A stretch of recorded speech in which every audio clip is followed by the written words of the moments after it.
Hello, everyone, and welcome to our podcast that helps you get closer to fluency every day through daily episodes. And today I have a question for you. Do you ever freeze when someone asks, "So, what did you do today?" and your mind just goes blank?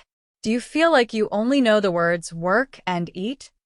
What if we told you that talking about your day is one of the easiest and most powerful ways to practice your English? It's a conversation you can have anywhere with anyone. That's right. And today, we're going to give you the secret formula to describe your entire day from the moment you wake up to the moment you go to sleep. We're going to break it down, give you the vocabulary, explain the grammar, and then show you exactly how to do it. Get ready to go from silent to fluent. Let's get started. Okay, let's start with the first and maybe the hardest part of the day, the morning. This is all about what you do right after you wake up. The main tense we use is the simple present tense. It's perfect for habits and routines. So, the key verbs here are wake up, get up, have breakfast, and get dressed. It's very important to understand the small differences. For example, wake up is when your eyes open, maybe because of your alarm. Get up is when you physically get out of bed. These are two different actions. Absolutely. And it's not just about verbs. You also need nouns. Things like coffee, tea, breakfast, clothes, or my phone. It's all very basic, but so important. For example, instead of just saying eat, you can say have breakfast or eat some toast. It sounds more natural. Now, let's try a dialogue using these words. We'll talk about our mornings in detail.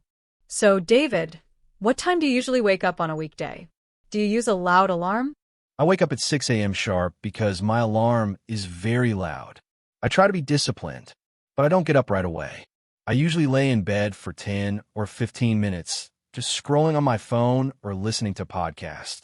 Then I get up, go to the kitchen, and I make some coffee. I love my coffee machine. After that, I go for a run or a bike ride. It takes me about 45 minutes. When I get back, I take a hot shower, get dressed in my work clothes, and then I finally have breakfast. I usually eat eggs and toast. What about your morning routine, Clara? Is it different on weekends? Oh, my morning routine is completely different on weekends. On weekdays, I'm a little slow.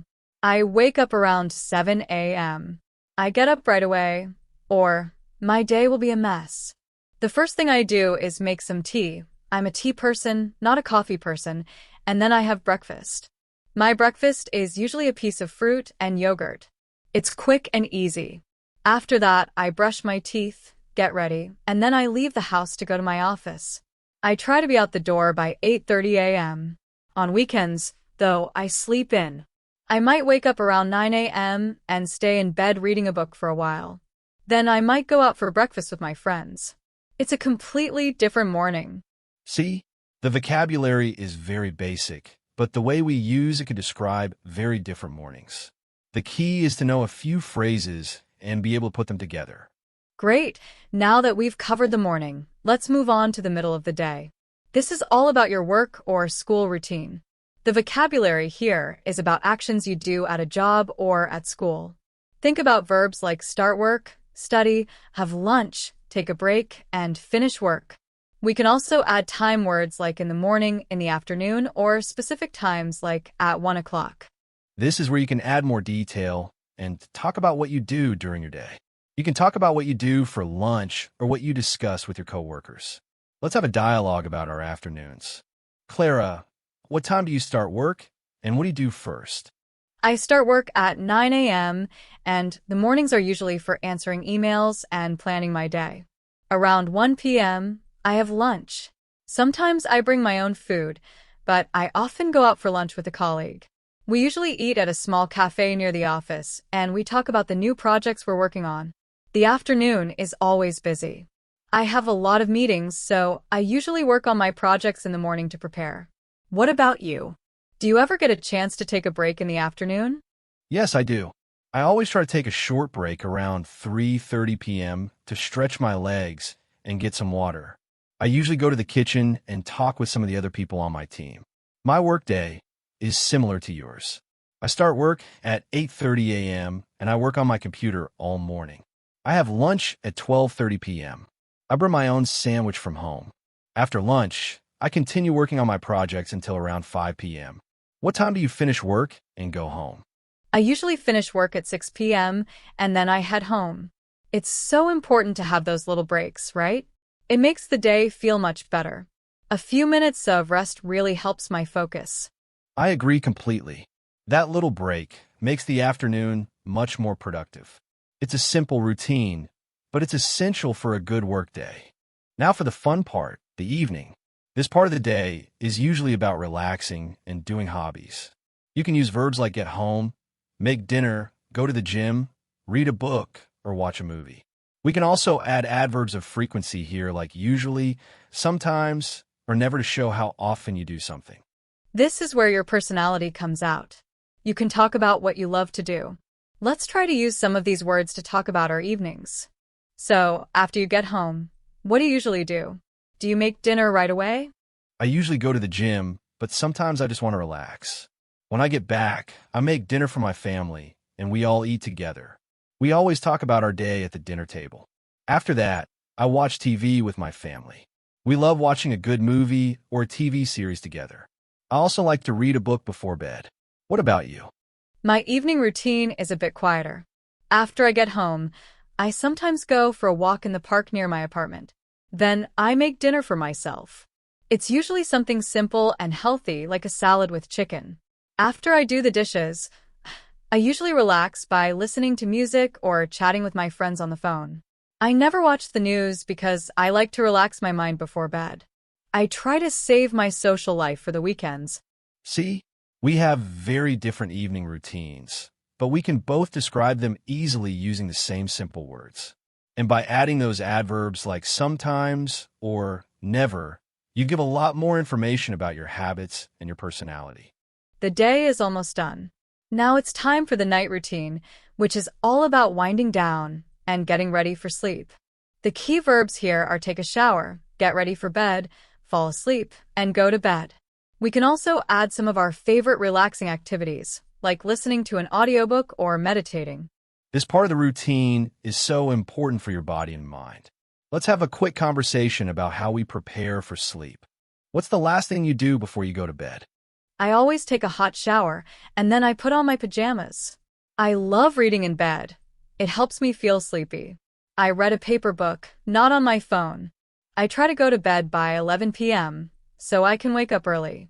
Sometimes it takes me a while to fall asleep, so I listen to a special relaxing podcast. That's smart. I try to go to bed at the same time every night. I brush my teeth, wash my face, and then I listen to a special meditation app for about 10 minutes. It really helps me fall asleep fast. I usually go to bed around 10:30 p.m. on weekdays. I also try not to drink coffee after 4 p.m. because it keeps me awake. These small habits make a big difference in how well I sleep. They really do. The night routine is a time to take care of yourself so you can be ready for the next day. It's a key part of the cycle. Now that you have all the pieces, we're going to show you how to put them together into a complete story. The key is to use simple transition words to connect your sentences. Words like first, then after that, and finally. This makes your story easy to follow. It's like building with Legos. You take one sentence, add a transition word, and then add the next sentence. It makes your story sound so natural and clear. I'll go first. Listen for the transition words and the details. First, I wake up at 7 a.m., get up and make my tea. Then, I have a light breakfast and get ready for work. After that, I go to my office and work on my computer all morning. I have lunch around 1 p.m. with my coworker, and in the afternoon, I have a lot of meetings. Finally, I finish work at 6 p.m., go home, and make a healthy dinner. In the evening, I read a book before I go to bed. Perfect. Now it's my turn. I'll try to tell a different story about a day when I was very busy. First, I woke up at 6 a.m. to my alarm and went for a run. Then, I took a shower and ate breakfast with my family. After that, I went to work. I had a big meeting in the morning, and I was very busy. I had a quick lunch at my desk around 1 p.m., and I continued to work on my project in the afternoon. After work, I didn't go to the gym. I just went home to relax. Finally, I had dinner with my family and watched a movie with them before I went to bed early. See? The formula works for any day, whether it's a normal day or a special one. You just need to change a few words. We've given you the vocabulary and the formula. But what about making your routine sound more interesting? Let's talk about a few quick tips. Tip number 1 is to add more detail. Instead of just saying, I eat lunch, you can say, I eat a delicious sandwich for lunch. Or, I had a quick lunch at my desk. This adds more flavor to your story. Yes. Tip number 2 is to practice speaking out loud. It's a great way to improve your pronunciation and the natural rhythm of your English. You should try repeating what native speakers say to get a feel for the rhythm and intonation, a technique called shadowing. It really helps with your flow and confidence. We also want to talk about a common mistake, forgetting the simple present tense verb forms. For example, if you're talking about he or she, you need to add an S to the verb. He reads a book. She works in an office. Don't forget that little S. It's so important. Another mistake is mixing up prepositions. It's on my computer, at the office, at home, in the morning.